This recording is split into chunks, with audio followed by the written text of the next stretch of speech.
청신호 가족 여러분, 안녕하세요. 우리가 일상에서 어떤 부조리한 대상을 만나면 비판하고 싶어 하죠. 또 조롱하고 싶을 때는 우리는 그런 조롱 대상을 기존의 것을 활용해서 뒤틀어서 비꼬는 방식을 씁니다. 그래서 우리는 패러디라고 합니다. 패러디. 어느 한 SNS에서 기독교를 조롱하는 패러디를 본 적이 있어요. 사도행전 16장 31절인가요? 주 예수를 믿으라 그리하면 너와 내 집이 구원을 얻으리라. 이 말씀을 패러디한 거죠. 주 예수를 믿으라. 주식회사 예수라고 한 거예요. 그리하면 너와 내 집이 구원을 얻으리니 10원은 기대하지 말라. 1원은 11조니까 그런 얘기를 했습니다. 좀 씁쓸했어요. 이 글을 작성한 네티즌은 기독교의 무엇을 비판하고 싶었던 것일까요? 그렇죠? 우리 주 예수님을 주식회사 예수로 비꼬았을 뿐만 아니라 죽음에서 생명으로 건져내었다라고 얘기하는 그 구원을 단 구원으로 뒤틀었다는 것은 돈과 불가분의 관계에 있는 한국 교회를 아주 냉소적으로 일관하는 그 나름대로의 해학으로 꽉 들어차 있었던 표현이었죠. 자신을 비우고 세상을 섬겨야 할 교회들이 자신의 기득권만을 주장하고 만모니즘에 함몰되는 이 현실이기에 이런 패러디는 그저 한번 씁쓸하게 웃어 넘기고 말기에는 너무나 적확하고 가슴 시린 통찰인 듯 합니다. 구약에서의 제물이 오실 그리스도를 상징하는 것이었다면 신약 시대의 헌금은 무엇을 상징하는 것일까요? 당연히 오신 예수 그리스도를 상징하는 것이겠죠. 이 땅에 인간의 몸을 입고 오셔서 하나님의 말씀을 완벽하게 들으시고 지켜내신 그 예수 그리스도, 우리를 영원한 죽음에서 건져내신 참 제물인 예수 그리스도를 상징하는 것이 바로 헌금이에요. 그러므로 우리가 헌금을 드린다는 것은 이것으로 하나님의 일을 돕겠다고 나서는 것이 아니라 나는 그 예수 그리스도로 말미암아 죄 사함을 받고 의롭게 되었다라고 하는 신앙 고백입니다. 나는 마땅히 저주받아 죽어야 할 사람이었는데도 생명의 속전인 은 30냥에 팔리신 그 예수님께서 죽어야 할 나를 대신 살리신 거지요. 그래서 이제 우리는 예수님 것이 된 겁니다. 이제 더 이상 나라는 존재는 내 것이 아니기 때문에 더 이상 나는 내 소유권을 주장할 수가 없어요.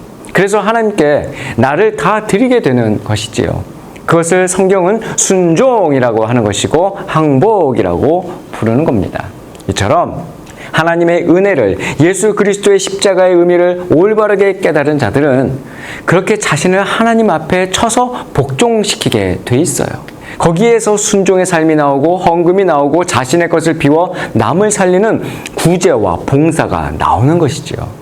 이렇게 헌금을 비롯한 모든 종교 행위는 전부 나 자신을 하나님께 드리는 행위이기 때문에 주님은 자신의 모든 것을 다 바친 가난한 과부의 예를 들어서 헌금의 내용을 우리에게 메시지로 전해 주셨어요. 예수님께서 성전 헌금함 맞은편에 앉아 사람들이 헌금함에 돈 넣는 것을 보고 계셨거든요. 많은 부자들이 큰 돈을 넣었어요. 그런데 한 가난한 과부 한 사람이 다가오더니 랩돈 동전 2개, 곧 1고드란트를 딱 넣는 거예요. 예수님께서 제자들을 불러서 말씀하십니다. 내가 너희에게 진실로 말한다. 이 가난한 과부가 그 어느 누구보다 더 많은 헌금을 드렸다. 그들은 모두 풍족한 가운데서 드렸지만 이 여인은 가난한 가운데서도 자신이 가지고 있었던 모든 것, 곧 자기 생활비 전부를 드렸다. 이런 말씀을 하셔요. 예수님께서는 그 여인을 이렇게 칭찬하신 거예요. 너는 너에게 주어진 모든 것이 하나님으로부터 왔다는 것을 아는구나. 그래서 바로 다음 끼니가 어떻게 될 것인가도 걱정하지 않고 너가 가진 그 모든 것을 다 털어낼 수 있는 믿음의 여인이구나 라고 이렇게 칭찬하신 것이죠. 그리고 예수님께서는 우리 교회를 향하여서도 이 세상에서 어떠한 자세로 살아야 할지를 알려주셨어요. 헌금은 액수의 많고 적음이 중요한 것은 결코 아닙니다. 예수 그리스도라는 참 재물에 의해서 내가 구속되었다는 그 믿음에 근거한 것인가 아닌가, 그것이 중요한 거예요. 하나님, 저는 이제 하나님만이 저의 힘이에요. 저의 소망이에요. 저는 이것을 알기 때문에 이 세상 사람들이 자신의 목숨처럼 여기는 이 돈을 저는 하나님 앞에 이렇게 바칩니다. 이것이 바로 헌금의 정신인 거예요. 그 헌금의 정신을 제대로 깨닫고 실행에 옮긴 이들이 고린도 후서를 쓴 바울에게서 이렇게 언급이 됩니다. 형제들이여, 우리는 마게도니아 교회들에게 주신 하나님의 은혜를 여러분에게 알리고자 합니다. 그들은 수많은 시련 가운데서도 기쁨이 넘쳤고 극한 가난에도 불구하고 넘치는 헌금을 했습니다. 내가 증언하는데 그들은 힘 닿는 대로 했을 뿐 아니라 힘에 부치도록 자진해서 했습니다. 그들은 이 은혜와 성도 섬김의 일에 참여할 수 있도록 우리에게 간곡히 부탁했습니다. 그들은 우리가 바라는 대로가 아니라 자신을 먼저 주께 드리고 하나님의 뜻을 따라 우리에게도 헌신했습니다. 라고 말이죠. 마게도니아 교회의 교인들이 성도를 구제하기 위해서 헌금을 했는데 그들의 상황은 사실 장난이 아니었어요. 극심한 환난과 시련 가운데 있었고 지독한 가난에 시달렸던 사람들이었어요. 그런데 그들은 헌금을 유달리 풍성하게 했다는 것이에요. 힘 닿는 정도가 아니라 힘에 부치도록 자진했을 뿐만 아니라 계속해서 성도들을 섬기게 해달라고 바울에게 간곡하게 부탁까지 했다는 거예요.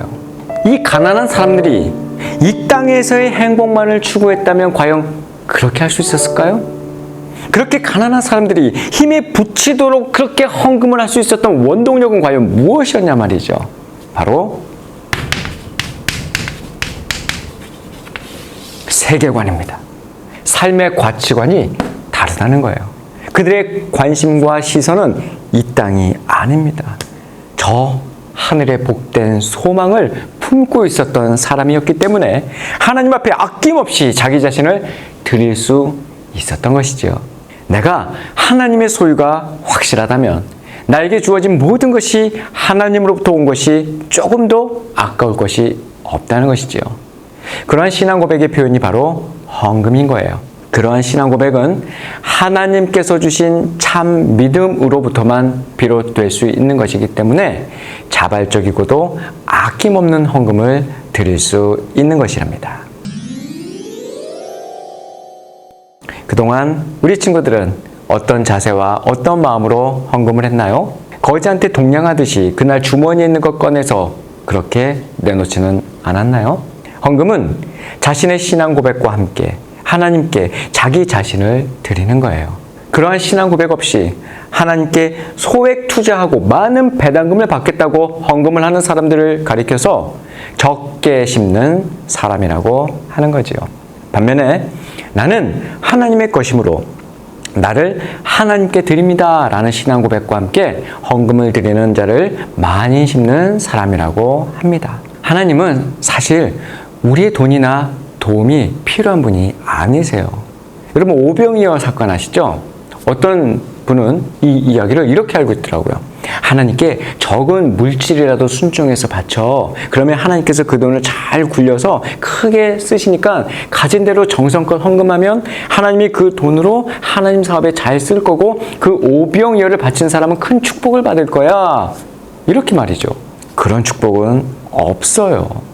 헌금을 하면 할수록 경제적으로는 분명히 손해가 나는 거예요. 하나님께서 몇 배로 투자 금액을 부풀려 갚아주실 거라는 기대는 애당초에 하지 마세요. 그럴 심산으로 헌금을 하는 것이라면 좋은 재테크 상담원을 찾아가는 것이 훨씬 나아요. 헌금을 하면 할수록 이 땅의 것에 오염된 나를 버리는 것이지 이 땅의 것들을 더 많이 얻어내기 위한 투자로 하는 것은 아니라는 사실이에요. 우리가 헌금을 드리는 것은 하나님, 우리는 돈으로 사는 사람들이 아닙니다. 하나님의 말씀으로 사는 사람들입니다. 라는 고백을 하는 것이지요. 오병의 기적에서 가장 큰 기쁨을 맛본 자가 누구일 것 같으세요? 그것을 드린 어린아이와 그것을 받아 예수님께 전한 제자들이랍니다. 결국 하나님이 우리에게 헌금을 하도록 하시는 그 이유는 단 하나예요. 우리의 돈으로 하나님을 도와달라는 것이 아니라 우리의 유익을 위해, 우리의 믿음의 유익을 위해 헌금을 하라고 하시는 거예요. 세상의 힘을 대표하는 그 돈을 자신을 위해 쓰지 않고 서슴없이 내어놓을 수 있는 그 믿음을 가르치기 위해서 말이죠. 그리고 그러한 믿음을 시험하시기 위해 우리에게 헌금을 하라고 하시는 거예요. 그 시험에 합격한 자들이 축복받는 자들인 것입니다. 그러니까 헌금은 결국 우리 자신을 축복하시기 위한 하나님의 크나큰 배려인 셈이지요. 헌금을 하고 안 하고를 따지기 전에 먼저 내 안에 예수 그리스도가 있는지를 확인해야 해요. 그리고 그 예수 그리스도로 인해 내가 하나님께 전적으로 순종할 준비가 되어 있는 자인지를 먼저 살펴보아야 해요.